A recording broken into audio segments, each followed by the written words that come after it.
Hello students, welcome back to our YouTube channel Sarika Teacher. Today we are going to learn a new topic. Lesson number 1, Sources of History from Standard 7. तर विद्यार्थी मित्रांनो, आज आपण इयत्ता 7वीचा इतिहासाचा first lesson बघणार आहोत. Sources of history म्हणजेच काय तर इतिहासाची साधने. Okay, so let's start. We studied ancient Indian history last year. आपण प्राचीन कालखंडाचा अभ्यास मागच्या वर्षी केला आहे. This year we are going to study medieval period of Indian history. तर या वर्षी आपण मध्ययुगीन कालखंडाचा अभ्यास करणार आहोत. Broadly, the period from the 9th century CE till the end of 18th century CE is considered to be medieval period of Indian history. तर हा जो मध्ययुगाचा जो कालावधी आहे हा साधारणतः इसवी सन 9व्या शतकापासून ते 18व्या शतकाच्या अखेरपर्यंत तो मानला जातो. इन दिस लेसन या पाठामध्ये आपण we are going to study the sources of medieval history. तर या पाठात आपण काय करणार आहोत मध्ययुगीन इतिहासाच्या साधनांचा अभ्यास करणार आहोत. Okay. History give us a chronological, scientific and systematic account of past events. आता बघा हा क्वेश्चन आहे व्हॉट इज अ हिस्ट्री. तर हिस्ट्री म्हणजे काय तर भूतकाळात घडलेल्या घटनांची कालक्रमानुसार शास्त्रशुद्ध आणि पद्धतशीर दिलेली माहिती म्हणजेच काय हिस्ट्री होय, इतिहास होय. Okay. Systematic account of past, पद्धतशीर दिलेली माहिती, भूतकाळाची पद्धतशीर दिलेली माहिती. Okay. 4 factors are very important from the view point of history. They are individual, society, place and time. तर व्यक्ती, समाज, स्थळ आणि काळ. ओके. इंडिव्हिज्युअल म्हणजे व्यक्ती. ओके. त्यानंतर सोसायटी म्हणजे समाज, प्लेस म्हणजे स्थळ आणि टाईम म्हणजे काळ. तर हे 4 घटक इतिहासाच्या दृष्टीने अत्यंत महत्त्वाचे आहेत. History must be based on authentic evidence of proofs. These proofs are known as the sources of history. आणि इतिहास हा विश्वसनीय पुराव्यांवर आधारित असतो. त्याला काही एव्हिडन्स, प्रूफ असे लागतात, त्यावर इतिहास आधारित असतो. आणि हे जे पुरावे असतात, हे जे प्रूफ असतात त्यालाच म्हणतात सोर्सेस ऑफ हिस्ट्री, इतिहासाची साधने. Okay, let's us classify these sources into material sources, written sources and oral sources to learn more about them. Let us also evaluate the sources of history. तर या साधनांचे बघा जी काही साधने दिलेली इतिहासाची त्यांनी 3 भागात वर्गीकरण केले आहेत. एक तर मटेरियल सोर्सेस, ओके, म्हणजे भौतिक साधने, रिटर्न सोर्सेस लिखित साधने आणि ओरल सोर्सेस म्हणजेच काय तर मौखिक साधने. तर या इतिहासाच्या साधनांचा आता आपण अभ्यास करणार आहोत. We have to consider many factors related to the historical event that we want to study. आता ज्या ऐतिहासिक घटनेचा आपल्याला अभ्यास करायचा असतो एखाद्या घटनेचा, तर तिच्याशी संबंधित अनेक बाबींचा आपल्याला विचार करावा लागतो तिच्याशी related. It is necessary to support our study with historical sources. मग हा अभ्यास करायचा तर त्यासाठी आपल्याला जे काही हिस्टॉरिकल सोर्सेस आहे, ऐतिहासिक साधने आहे, त्याचा आपल्याला आधार घ्यावा लागतो, त्याचा सपोर्ट घ्यावा लागतो. This sources have to be verify. आणि ही साधनेसुद्धा तपासून घेणे महत्त्वाची असतात. किती विश्वासजन्य आहे किंवा किती विश्वास आपण त्याच्यावर ठेवायचा हे सुद्धा आपल्याला तपासून घ्यावं लागतं. We have to see whether they are authentic. It is necessary to use these sources judicially and only after a critical analysis. आणि त्याचा असलपणा, त्याचा खरेपणा तपासावा लागतो आणि या साधनांच्या तारतम्याने चिकित्सकपणे वापर करणे आवश्यक असते. आता बघा, forts have important place among the material sources. तर बघा जे मटेरियल सोर्स आहे त्यामध्ये त्यांनी सांगितलं की फोर्ट म्हणजे किल्ला हा महत्त्वपूर्ण स्थान आहे. आता आपण बघतो शिवाजी महाराजांचा बराच इतिहास आपण बघितला आहे, तर त्यामध्ये आपल्याला कशावरून हा इतिहास झाला आहे सगळा, तर हे जे गड किल्ले आहे तर ते आपल्याला त्याची साक्ष देतात, ते आपल्यासाठी पुरावा बनतात. तर असंच fort have N important place among material sources. तर भौतिक साधनांमध्ये किल्ला हे एक महत्त्वाचं मटेरियल सोर्स आहे. Some major types of forts are hills fort, forest forts, sea forts and forts on the plains. तर किल्ल्यांचे काही महत्त्वाचे प्रकार सांगितले, जसे की हिल फोर्ट्स म्हणजे गिरिदुर्ग, फॉरेस्ट फोर्ट्स म्हणजे वनदुर्ग, सी फोर्ट्स म्हणजे जलदुर्ग and forts on the plains म्हणजे भुईकोट हे होत. मोन्युमेंट्स इन्क्लूड समाधीज, ग्रेव्ज, विरगाला and buildings include palaces, ministerial mansions, queen's quarters and also houses of common people. तसेच या भौतिक साधनांमध्ये बघा, जे काही स्मारकांमध्ये बघा समाधी आहे, कबर आहे, विरगळ आहे, तसेच राजवाडे, मंत्रिनिवास, राणीवसा किंवा हाऊसेस ऑफ कॉमन पीपल सामान्य जनतेची घरे या सगळ्यांचा समावेश होतो. They all provide insight about that period. आणि यावरून आपल्याला त्या कालखंडाचा बोध होतो. ओके, आता फिजिकल सोर्सेसमध्ये बघा यांनी दिलं आहे मेमोरियल्स आहे, बिल्डिंग्स आहे, केव sculpture, inscription, coins, copper plate, forts. Memorials म्हणजेच काय? मेमोरियल म्हणजे स्मारक, बिल्डिंग्स इमारती, केव स्कल्पचर म्हणजे लेणी, इन्स्क्रिप्शन म्हणजे शिलालेख, कॉइन्स म्हणजे नाणी, कॉपर प्लेट म्हणजे त्याला ताम्रपट म्हणतात, आणि फोर्ट्स म्हणजे काय तर किल्ले. नेक्स्ट बघूया. Looking at them we come to know about the development of architecture, the economic condition, the quality of art, style of the building construction and people standard of living in that particular period. तर हे ज्या वस्तू आहेत किंवा या ज्या वास्तू आहेत, स्मारक, इमारती, लेणी, किल्ले, तर यावरून आपल्याला त्या कालखंडाचा बोध होतो, त्यांच्या वास्तुकलेची प्रगती समजते आणि त्या काळातील आर्थिक स्थिती, त्यांच्या कलेचा दर्जा, त्याची बांधकामाची शैली, लोकांचं राहणीमान या सगळ्यांची माहिती आपल्याला इथे मिळते. ओके, आता नेक्स्ट बघूया. The coins made by different rulers using metal like gold, silver, copper are important sources of history. तर आपण गड किल्ले बघितले. आता अजून त्याने पुढे दिले की जे काही विविध राज्यकर्ते होऊन गेले पहिलेच्या काळात, जे काही राजे महाराजे होऊन गेले, त्यांनी सोने, चांदी, तांबे या धातूंचा उपयोग, नाणी, पैसे म्हणून त्यांनी तिथे उपयोग केला, आणि हेच आपल्याला इम्पॉर्टंट सोर्स आहे, इम्पॉर्टंट सोर्सेस ऑफ हिस्ट्री, इतिहासाची साधने म्हणून महत्त्वाची आहे. From these coins we learn about the rulers, their period, governance, religious ideas, personal details etcetera. तर बघा, हे जे नाणे आहेत तर या नाण्यांवरून आपल्याला राज्यकर्ते कोण होते, त्यांचा काळ, राज्यकारभार, त्यांच्या धार्मिक संकल्पना, त्यांचा वैयक्तिक तपशील इत्यादींची माहिती मिळते. बघा इथे खाली चित्रांमध्ये हे जे कॉईन दिलं आहे, कॉईन ऑफ हैदर अली, हे पहा, हे इथे कॉईन आहेत, कॉईन्स ऑफ पेशवा पिरियड. दोघांच्याही कॉईनमध्ये फरक आहे. तर या कॉईन्सवरून आपल्याला त्यावेळेचे जे राज्यकर्ते कोण होते, त्यांचा काळ, त्यांचा राज्यकारभार, त्यांची धार्मिक संकल्पना, हे सगळं आपल्याला त्याच्यावरून समजून येतं आहे. Next, we also see how a metallurgy had advance in that period. From the images advance in that period, from the images of Ram Sita on the coin of Emperor Akbar, Shiva Parvati on the coins of Hyder Ali, we see the religious coordination of those dates.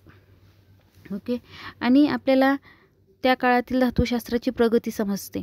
सम्राट अकबराच्या नाण्यावरील राम सीतेचे चित्र किंवा हैदर अलीच्या नाण्यावरील शिव पार्वतीच्या प्रतिमा, यावरून त्या काळातील धार्मिक जे समन्वय होतं ते आपल्याला जाणून येतं. The पेशवाज use the Arabic and Persian language on their coins.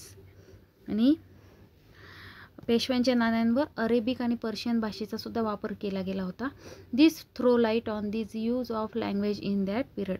आणि यावरून त्या काळातील भाषा व्यवहार आपल्याला समजतो. ओके, हे बघा हैदर अलीचं हे कॉईन आणि त्यावर शिवपार्वतीचं चित्र आहे. ठीक आहे, नाव next. An inscription is a carving on a stone or a wall, etc. For example, the inscription found in the Brihadeeswara temple premises in Thanjavur. तर शिलालेख म्हणजे काय, तर दगडावर किंवा भिंतीवर कोरलेले लेख. उदाहरणार्थ त्यांनी इथे दिलं आहे की तंजावर येथील बृहदीश्वर मंदिर. ओके, त्या मंदिराचा परिसर. Many inscriptions of the period of Chalukya, Rashtrakuta, Chola and Yadava kings have been found. तर अनेक शिलालेख आपल्याला आढळून येतात. कोणकोणत्या राजांच्या काळातले, तर चालुक्य झाला, राष्ट्रकूट झाला, चोळ राजे झाले, यादव, तर यांच्या काळात अनेक शिलालेख आपल्याला मिळालेले आहेत. And inscription is considered to be a very important and reliable sources of history. आणि शिलालेख हा इतिहास लेखनाचा एक महत्त्वाचा किंवा विश्वसनीय पुरावा, एव्हिडन्स मानला जातो. It helps to understand features like the language, script, social life of a period. आणि त्यातून आपल्याला भाषा, लिपी आणि समाज जीवन, त्यांचं जे समाज जीवन होतं ते आपल्याला याच्यातून समजायला मदत होते. Inscription sheets of copper are known as copper plates. Okay, royal edicts, verdicts etcetera are inscript on copper plates. तर तांब्याच्या पत्रावर कोरलेल्या लेखांना ताम्रपट म्हणतात. ताम्रपटांवर राजाज्ञा, निवाडे इत्यादी प्रकारची माहिती कोरलेली असे. राजाने एखादी आज्ञा केली असेल तर ती ताम्रपटावर कोरून ठेवली जायची. किंवा एखादा वाद असेल, आता आपण एखादा वाद झाला तर हायकोर्टात जातो, कोर्टामध्ये जातो, पण तेव्हाची जी निवाडे असायचे ते राजा करायचा आणि एखाद्या निवाड्याचा जो निकाल असायचा तो सुद्धा ताम्रपटावर कोरून ठेवला जायचा. Now next topic, written sources. We learn about significant historical events in the medieval period from sources like the writing style on script like Devanagari, Arabic, Persian, Modi, etc. तर त्या काळातील देवनागरी झाली, अरेबियन, पर्शियन, मोडी आदी लिपींचे वळणे like कसे होते, script like Devanagari, Arabic, Persian, Modi, as also from the varieties of different languages, Bhrujapatras, religious manuscripts, treatises, edicts, decrees, biographies, paintings, etc. तर त्यांची जी विविध भाषांची रूपे आपण बघितले तर भृजपत्रे, पोथ्या, ग्रंथ, फरमाने, चरित्रे किंवा चित्रे यांच्यावरून आपल्याला मध्ययुगातील महत्त्वाच्या ज्या घटना आहेत यांची माहिती मिळते. वी कॅन गॅदर इन्फॉर्मेशन, अजून आपल्याला इन्फॉर्मेशन माहिती आपण जमा करू शकतो. अबाउट द फूड, कशाबद्दल, तर food items, attire, conventions and rules of conduct of the people, festival and about people life etcetera. तर त्या काळातील लोकांचं खाण्यापिण्याचे पदार्थ, लोकजीवन, वेशभूषा, आचारविचार, सण समारंभ याची ही माहिती आपल्याला मिळते. कशामध्ये, रिटर्न सोर्सेसमध्ये. आणि ही जी काही आपण साहित्य आतापर्यंत बघितली, कॉइन्स, फोर्ट, ओके, त्यानंतर स्कल्पचर, तर ही सगळे काय झाले, written sources. Sources of this type are called written sources. ते रिटर्न सोर्सेस दिले. Written sources, documents of proceeding in the courts of kings. तर राजदरबारातील कामकाज जे चालायचं त्याची कागदपत्रे. जिनॉलॉजिस्ट शकावली म्हणजेच त्याला आपण वंशावळ म्हणतो. करेस्पॉन्डंट डिस्पॅचेस, पत्रव्यवहार किंवा खलिते. ज्युडिशियल व्हर्डिक्ट्स ऑर्डर, न्यायनिवाडे किंवा आज्ञापत्र झालं. ट्रिजाईज किंवा बायोग्राफीज, चरित्र झाले, त्यांचे ग्रंथ झाले. ट्रेव्हलिजर्स ऑफ फॉरेन ट्रॅव्हलर्स किंवा परदेशी प्रवासांची प्रवास वर्णने. आणि चॉर्निकल्स अँड तवारीख, बखरी किंवा तवारीख, हे सगळे काय झाले, रिटर्न सोर्सेस. नाव next page. During this period travellers from other countries came to India. या काळात परकीय प्रवासी भारतात आले. They have written travelogues or accounts of their travels, आणि त्यांनी आपली प्रवास वर्णने लिहिली आहेत. They have written travels or accounts of their travels. Some of them are Al-Biruni, Ibn Battuta or Nicholas Manusi. Babar's biography Shri Shiva Bharat or the Sanskrit biography of Shivaji Maharaj composed by the poet Paramananda, as well as various other biographies of different rulers and their correspondence, help us to understand the policies, administrative system of the rulers and their diplomatic relation with others. तर आपण बघितलं की या काळात बरेच काही जे परकीय प्रवासी होते ते भारतात आले, त्यांनी अनेक प्रवास वर्णन तिथे लिहिलेले, रिटर्न ट्रॅव्हलेजियस. ओके, तर त्यात अल्बेरिनो, ओके, इब्न बटुटा, निकोलस, ओके, यांचा समावेश आहे. त्यानंतर बाबरचे जे चरित्र आहे, बाबर्स बायोग्राफी कोणती, श्री शिवभारत, हे शिवचरित्र. तसेच विविध राज्यकर्त्यांची चरित्रे झाली, पत्रव्यवहार, यावरून आपल्याला त्यांचं जे काही धोरण होतं किंवा प्रशासकीय व्यवस्था होती किंवा त्यांचे जे काही राजकीय संबंध होते, पॉलिसीज होत्या, ओके, तर हे आपल्याला त्याच्यावरून दिसून येतं. तवारीख ऑफ तारीख means the sequence of event. तवारीख किंवा तारीख म्हणजे काय, तर घटनाक्रम, सिक्वेन्स ऑफ इव्हेंट्स, घटनांचा योग्य तो क्रम. तवारीख written by Alberuni, Ziauddin Barni, Maulana Azad, Yahya bin Ahmad, Mirza Haidar, Bhimsen Saxena etcetera are available. तर अल्बेरुनो, झियाउद्दीन बर्नी, मौलाना अहमद, याहा बिन अहमद, मिर्झा हैदर, भीमसेन सक्सेना आदींनी लिहिलेल्या ज्या काही तवारीख आहेत त्या सध्या अवेलेबल आहेत, म्हणजेच काय आहेत, उपलब्ध आहेत, पण आजही त्या बघू शकतो. Bakhar is a type of chronicle that originated Maharashtra.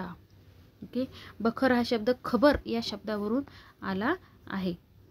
तर बखर हा महाराष्ट्रात निर्माण झालेला एक प्रकार आहे. आणि chronicle helps to understand aspect like that contemporary political happenings, linguistic transaction, cultural life, social condition etcetera. Many of the chronicle in the Marathi were written many years after the events had occurred. तर बखर हा आपण बघितलं की महाराष्ट्रात इतिहास लिहिण्याचा प्रकार, आणि बखरीमधून आपल्याला राजकीय घडामोडी, त्यांचा भाषाविवाह, सांस्कृतिक जीवन, सामाजिक परिस्थिती इत्यादी बाबी आपल्याला त्यातनं कळून येतात. Many of the chronicle in the Marathi were written many years after events had occur.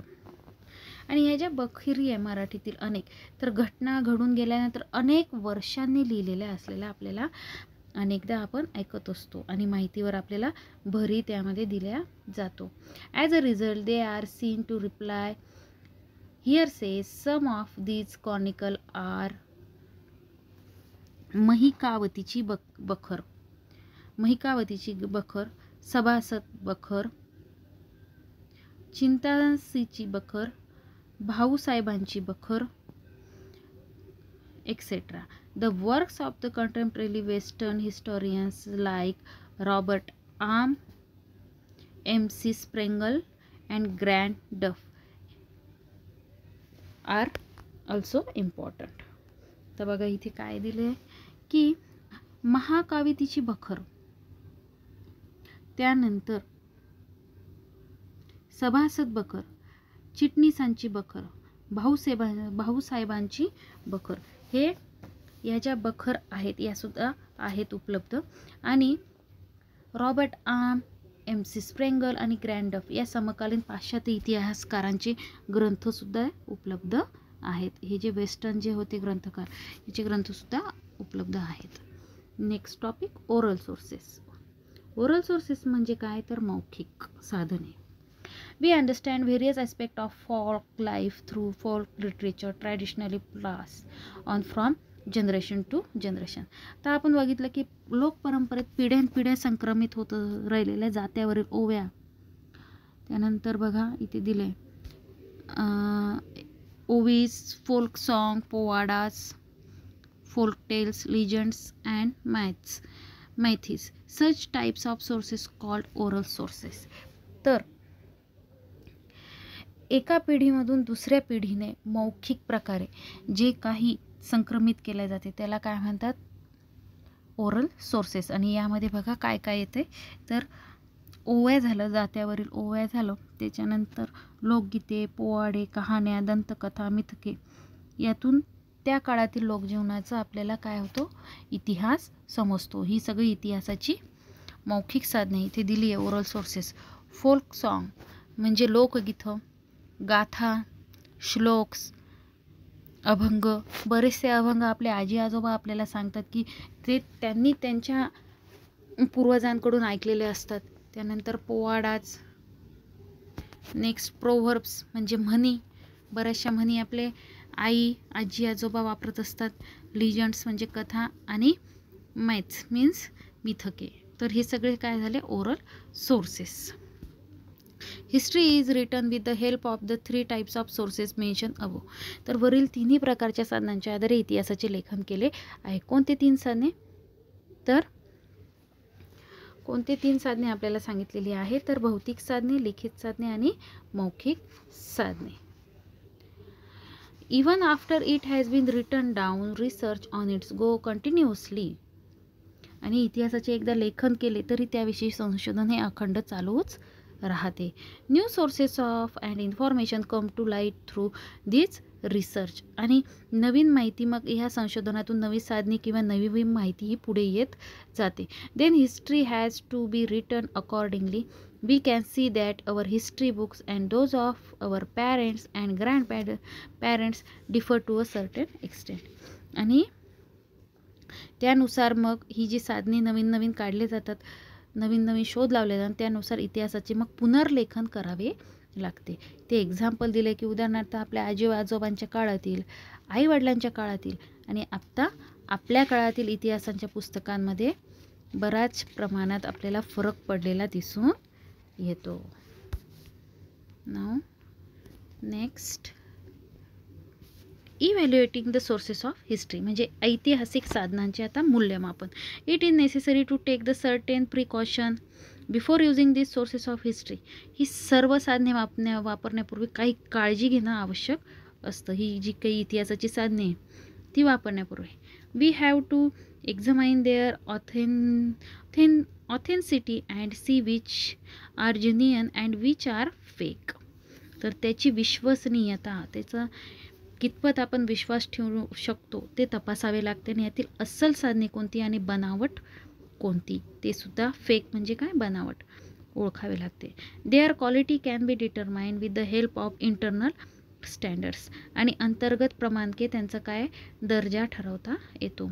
We also have to study the integrity of the writers, their personal interest, the period in which they live and the political pressure on them.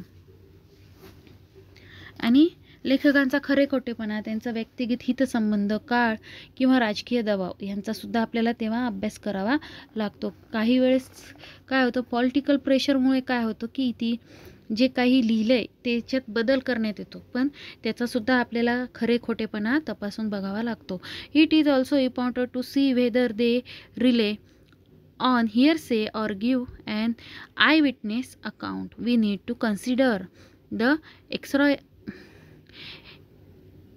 exaggerations, metaphors and other literary devices they use.